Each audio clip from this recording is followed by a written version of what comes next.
was a very high percentage of these pilots were getting blown out of the sky and getting killed. And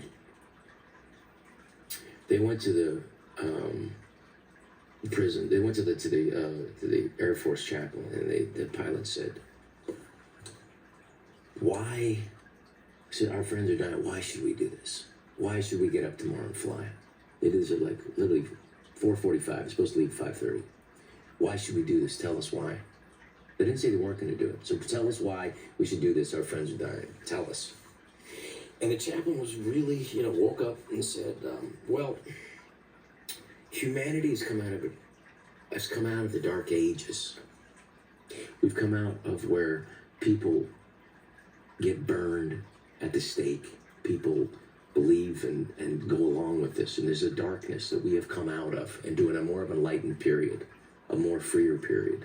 And he said, this is a step back into those darkness, into the darkest parts of humanity.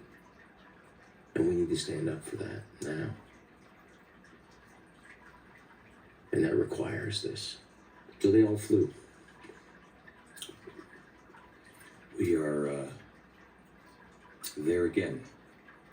Yeah, and it requires a new set of flyers. Why did that affect you so much?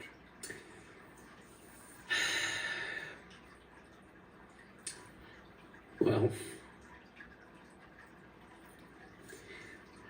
I do feel the sacrifice that's required. Like, we have to make it. And we got to do it because we were lucky, man. We grew up in that boom time of American, like 1947, Jackie Robinson. I consider that, like, that when the inclusive part of America. And then 54, Brown versus the Board of Education.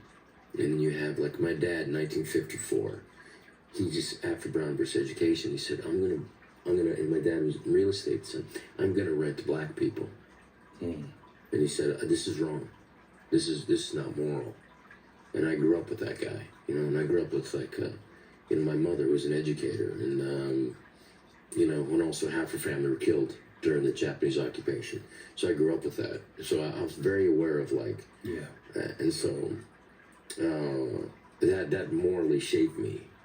And so it does make me think, like, we were so lucky in the 70s. Come on. I know. How great was that? I know. I've thought about this a lot. We're same age.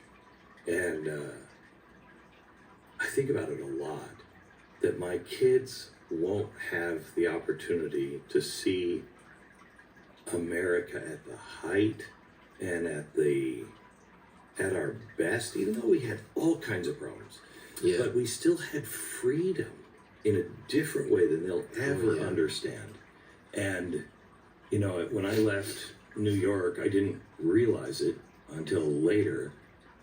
I think, I was at the top, and you were close to, at the very top, close to the end of that era of New York.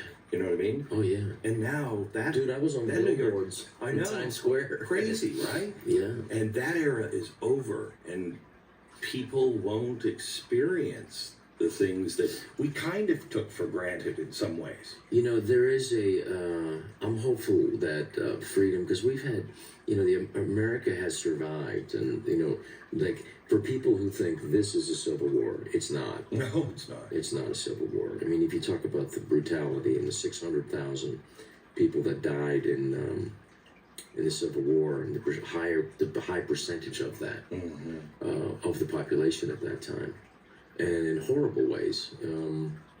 I was just in Gettysburg, and over the weekend, and I bought for our history vault 3 diaries of a guy who was just a regular guy, infantryman on the north, and he just documented his day-to-day. Yeah. And one of his entries is about coming up to a fence where the Confederates had beheaded Union soldiers, stuck their heads on the pikes, and then cut off their genitals and put it in their mouth.